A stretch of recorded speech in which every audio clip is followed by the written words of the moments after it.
ചെറുതാണെന്ന് ഓർത്ത് ഇതാകണ്ട കേട്ടോ. നമ്മുടെ കപ്പളവേ ഭയങ്കര മഴയല്ലേ, അതുകൊണ്ട് ചീയുക, തണ്ട് ചീഞ്ഞു മറിയും. അതിനു മുമ്പേ തന്നെ വെയിറ്റ് താങ്ങാതെ ഈ മൊത്തം കൂടെ ഇങ്ങോട്ട് വീഴാതിരിക്കാൻ വേണ്ടിയിട്ട് നമ്മള് കുറച്ച് കപ്പളങ്ങ ഇങ്ങനെ കുത്തി കൊടുത്തു. കളയുണ്ടല്ലോ, ഞാൻ അത് പെറുക്കി ഇന്നൊരു മെഴുകുവരട്ടി വെക്കാതെ വെച്ചു. ഇന്നത്തെ ചോറിന്റെ കറി ഇതാട്ടോ.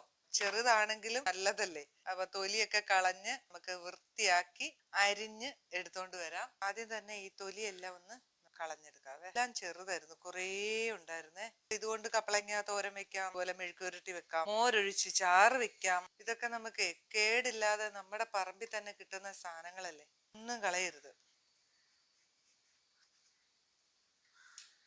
ഇങ്ങനെ കനം കുറച്ചെടുത്തിട്ട് മെഴുക്കുരുട്ടിക്ക് അരിയുന്ന പോലെ ഇങ്ങനെ ഒന്ന് നീളത്തില്, ഇത്രയും വലുപ്പത്തില്. പപ്പായ എല്ലാം ദാ ഇങ്ങനെ നീളത്തിൽ അരിഞ്ഞിട്ടുണ്ട്. ഓരോ നാട്ടിലും ഓരോ പേരാ. പപ്പായ, ഓമയ്ക്ക, കപ്പളങ്ങ എല്ലാം ഒന്ന് തന്നെ അല്ലേ. നോക്കിയേ, ഇങ്ങനെ കനം കുറച്ച് അരിഞ്ഞിട്ടുണ്ട്. ഞാൻ ഒരു പാൻ അടുപ്പ് വെച്ചിട്ടുണ്ട്.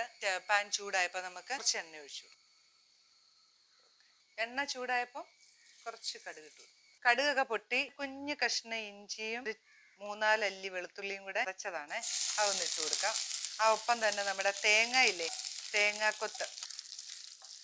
തേങ്ങാക്കൊത്ത് ചെറുതായിട്ടൊന്ന് ചുമന്നാൽ മതി കേട്ടോ. ഇനി ചെറിയുള്ളി, ഒരു 8-10 ചെറിയുള്ളി ചതച്ചതാണ്, അതിട്ടു.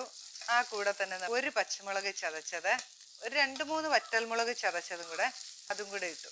കുറച്ച് കറിവേപ്പില, ഒരു പിഞ്ച് ഉപ്പും കൂടെ ഇടാവേ. പാകത്തിന് ഉപ്പിട്ടു. ഒന്ന് വാടി വന്നാൽ മതി കേട്ടോ.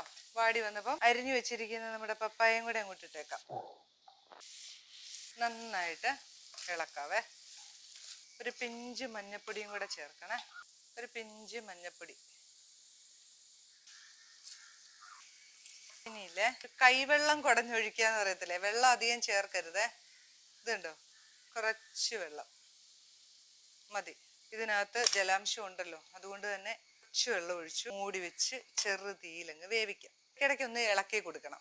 വെള്ളമായ കുഴഞ്ഞു കെട്ടി നമുക്ക് ആ ഷേപ്പിൽ കിട്ടത്തില്ല. ഒരു കൈവെള്ളം കുടഞ്ഞൊഴിച്ചാൽ മതി കേട്ടോ. വേഗട്ടെ. നമ്മുടെ പപ്പായ ഒന്ന് തുറന്ന് ഇളക്കി നോക്കണ്ടേ. കണ്ടോ, ഈ ഒരു കൈവെള്ളം കുടഞ്ഞതിന്റെ ആ ഒരു ആവിയില് ഇളക്കി കൊടുക്കാവേ. നമ്മുടെ പപ്പായൊക്കെ കണ്ടോ വെന്തുകൊണ്ടിരിക്കുന്നു. ഒരു ലേശവും കൂടെ, ഒരാവിയും കൂടെ കയറിയ മെഴുക്കുവരട്ടി റെഡിയായി. മെഴുക്കുവരട്ടി ഒന്ന് തുറന്ന് നോക്കാം. ഇതാ നോക്കിയേ, ഒന്നൊന്നേ പോലും തൊടാതെ നമുക്ക് കിട്ടിയേക്കുന്നുണ്ടോ. നല്ല ഒരു നാടൻ മെഴുക്കുവരട്ടി ഇവിടെ റെഡി ആയിട്ടുണ്ട്. എല്ലാരും ഒന്ന് ഉണ്ടാക്കി നോക്കൂ കേട്ടോ, നല്ല സൂപ്പർ ടേസ്റ്റാന്നേ. നാടൻ മെഴുക്കുവരട്ടി ഇവിടെ റെഡി ആയിട്ടുണ്ട്.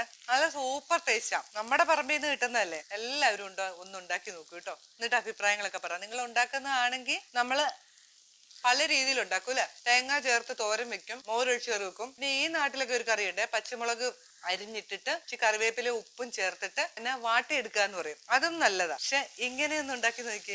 പപ്പായ എല്ലാം നല്ലപോലെ വെന്തു. ഇനി സ്റ്റൗ എല്ലാം ഓഫ് ചെയ്തേക്കാവേ. ടേസ്റ്റ് നോക്കി ഇനി ടേസ്റ്റ് നോക്കാൻ. എനിക്ക് ഇങ്ങനത്തെ കറികളൊക്കെ ഭയങ്കര ഇഷ്ടം. എല്ലാരും ഉണ്ടാക്കി നോക്കിയിട്ട് അഭിപ്രായം പറ. പുതിയൊരു വീഡിയോ ആയിട്ട് ഞാൻ വരുന്നതായിരിക്കും. ബൈ.